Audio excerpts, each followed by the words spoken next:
Kathua municipal committee के ward number 16 के अरगली कुचे च गंद होने के कारण वार्ड के लोके सड़कों पर इकट्ठे होई प्रदर्शन करी आख्या कि उनकी वार्ड च अज तक कोई सफाई कर्मचारी नहीं पुज्या।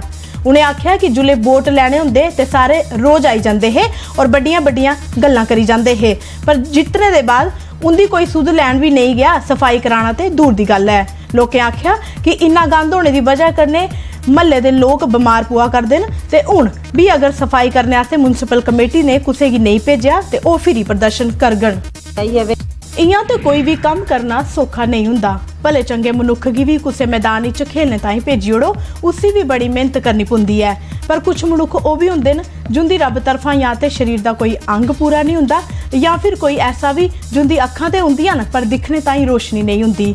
जियां अज cricket association for blind J&K की तरफा जिला सांबा के मिनी स्टेडियम समैलपुर 2 दिन वास्ते स्टेट लैवल की टूरनामेंट का आगाज किया। बलेसा के ग्राम बटियास सशस्त्र सीमा बल की तरफा अज मैडिकल कैंप लाया गया, जिदे दूर दराज के ग्राएं थुआं लोकें आइए डॉक्टरें की चैकअप कराई, मुफ्त दवाइयां लैतियां। SSB के अफसरें का धन्नवाद करते हुए मरीजें आख्या कि उन्हेंगी दवा लैने वास्ते बड़ी दूर जाना पुंदा हा और महंगियां दवाइयां लैनी पुंदियां हाँ। ग्राम बटियास बलेसा के लोकें सशस्त्र सीमा बल के अफसरें की दूर दराजे के बाकी ग्राएं च जाने की भी अपील करी आख्या